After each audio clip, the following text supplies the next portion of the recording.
ছোটবেলায় একটা হতো যে স্কুলে ছুটি হতো, আরেকটা মা বাবা নতুন জামা কাপড় কিনে দিত, আর দ্বিতীয়ত বাড়িতে বাবা দেখতাম হাল খাতা পুজো করতে যেত, তার সাথে একটা প্যাকেট থাকতো মিষ্টির বা কিছুর বা হোয়াটএভার, আর ভালো খাওয়া দাওয়াও হতো। আর মাঝে মাঝে আমরা বাইরে কোনো রেস্টুরেন্টে ভালো জায়গায় খেতে যেতাম। তো all together it was a good thing, মানে বেশ ভালোই লাগতো পয়লা বৈশাখ। বাবার সাথে খুব ছোটবেলায় এক দুবার হয়তো গেছিলাম, মানে আর কালীঘাটে একটু পুজো দিতে গেছিলাম, তো আমার ওইটুকুই মনে আছে, মানে খুব ডিটেলসটা মনে নেই। না সেরকম কিছু নেই, জাস্ট আমরা ভালো খাওয়া দাওয়া করি আর সবাই নতুন জামা কাপড় পরে, দ্যাটস ইট। অ্যাকচুয়ালি এখন আর কেনাকাটি সেইভাবে হয় না, বাট এইবার নববর্ষের দিনই সানা অ্যাকচুয়ালি লন্ডন থেকে ফিরছে, তো আমার মা অলরেডি বলেছে যে ওর জন্য কিছু জামা কাপড় কিনে আনো, লাইক হোয়াট এভার, তো হয়তো কিনতে যাবো এর ভেতরে। আর এমনিতে কেনা হয় না, কারণ বেসিক্যালি আমরা কী করি, একটু উইন্ডো শপিং করি, মাঝে মাঝেই যখনই শপিং মলে যাই কিছু না কিছু কিনতে থাকি, তো আমাদের অনেক নতুন জামা রয়ে যায়, তো ওরকমই একটা নতুন জামা পরে নিই। মহাজার জন্য কেনাকাটি করা হয়নি, কারণ মহারাজা তো দিল্লি টিমের সাথে ঘুরে বেড়াচ্ছে, তো মজা নেই। আর সানার জন্য একটু কিছু কিনে আনবো, কারণ অনেকদিন পরে লন্ডন থেকে আসছে, আর সেটাও পয়লা বৈশাখের দিন, তো 2-3 বছর হয়তো পয়লা বৈশাখে ছিলই না, তো এর জন্য ওর জন্য কিছু একটা শপিং করব। ওটা লাইক ডিসাইডেড নয়, মানে নর্মালি ঈদের সাথে পয়লা বৈশাখটা একটু সামহাও 1-2 দিন এদিক ওদিক থাকে, তো I guess biryani was the main, যেটা আমরা মহারাজরাও খেতে ভালোবাসে, আমরাও খেতে ভালোবাসি, তো নববর্ষের দিন আমরাও বিরিয়ানি করতাম। বাট বাঙালি খাবারও মাঝে মাঝে খাই, মানে ইটস নট যে মাংসের ঝোল ভাত, আমাদের normal much.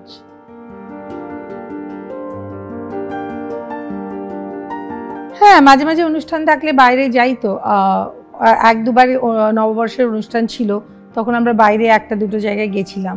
So it's not যে সবসময় আমরা কলকাতায় থাকি বা সবসময় নববর্ষে বাড়িতেই থাকি, তা নয়।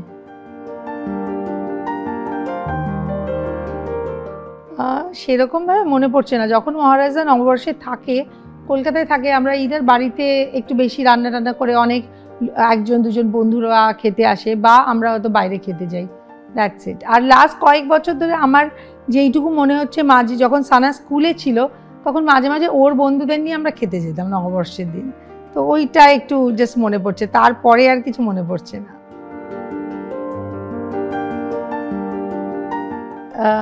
না, যেটা আমি বললাম, মানে নববর্ষ উপলক্ষেই কিছু করি না, আমরা যখন টাইম পাই, মানে তখন হয়তো মহারাজাকে কিছু দিলাম বা আমি কিছু নিলাম বা কেনাকাটি করি, কিন্তু অ্যাজ সাচ কোনো ওকেশনে মানে হয়ে ওঠে না।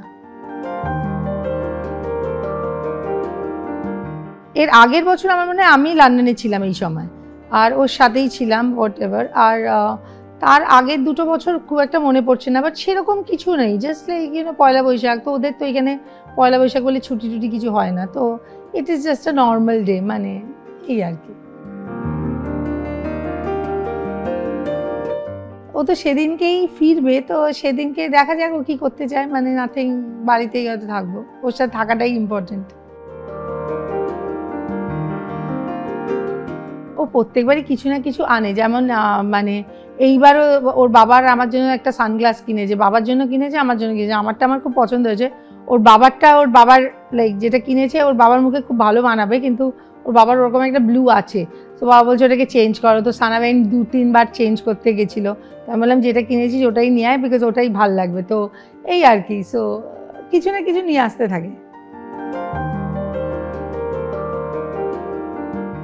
শিওর, বাট আমার মনে হয় বাড়িতে একটা ট্রেডিশন থাকলে ওরা ফলো আপ করে, যে এটা বাংলা নববর্ষ, মানে এই আর কি। মানে যদি ও পয়লা বৈশাখের দিন আসে, যখন বাড়ির একটা ট্রেডিশন থাকে, হয়তো সব ছোটরা বড়দের নমস্কার করে, তো অটোমেটিক দেখে সেটা যেহেতু নিউ ইয়ার একটা ট্রেডিশন ফলো করে, মানে আলাদা করে হয়তো কিছু করে না, বাট আই গেস ট্রেডিশনটা ফলো করে। না অ্যাকচুয়ালি না, স্পেশাল দিনে দেখা কী করে করবো, তখন তো লাইক বাড়ির লোকেরা থাকে আর সব কিছু থাকে, রাদার যেদিনকে স্পেশাল দিন হয় না তখন দেখা করাটা ইজিয়ার। সো অফকোর্স মানে স্পেশাল ডেতে দেখা করা যেত না, মানে ওইটা লাইক লোকেরা আমাকে সরস্বতী পুজোয় জিজ্ঞেস করে লাইক দেখা করেছো কিনা, বাট অ্যাকচুয়ালি স্পেশাল ডেতে কী করে দেখা করবো। না, নববর্ষের কোনো অনুষ্ঠান হয় করেছি বলে মনে হয় না। না, বেসিক্যালি আমার মনে হয় নববর্ষ, এই গুড ফ্রাইডে এইসব ছুটির পরে না পরীক্ষা থাকতো, নাকি পরীক্ষা হয়ে যেত বা কিছু একটা ফাইনাল থাকতো, তো সেই সময় অনেকটা বেশ পড়াশুনো করতে হতো আমার মনে হয়। মানে ইট ওয়াজ লাইক এটার পরেই একটা ফার্স্ট টার্ম টেস্ট থাকতো বা কিছু একটা থাকতো। আমার যতদূর মনে তো অনেক সময় হচ্ছে নববর্ষ, গুড ফ্রাইডে এইসব ছুটিতে বসে বসে পড়াশুনো করেছি। হ্যাঁ হ্যাঁ, চিট ডে হিসেবে ট্রিট করি, ডিপেন্ড করে যদি বাড়িতে থাকি আর সেরকম প্লেন খাবার হয়, যেমন এই এই এই রোববার খুব একটা চিট ডে হতে পারে না, কারণ এটা তো ষষ্ঠী, মানে রাদার ডায়েট ডে হয়ে যাবে। বাট নর্মালি যদি হয়, মানে যদি এটা নর্মাল দিন থাকতো আর যদি এই ষষ্ঠী না থাকতো, তাহলে অবভিয়াসলি আমরা চিট ডে হিসেবেই ট্রিট করতাম, হয়তো বাইরে খেতে যেতাম বা কিছু একটা ভালো কিছু খেতাম, এই আর কি। সবাইকে আমার তরফ থেকে বাংলা শুভ নববর্ষের অনেক অনেক অনেক শুভেচ্ছা। সবাই সারা বছর খুব খুব খুব ভালো কাটুক।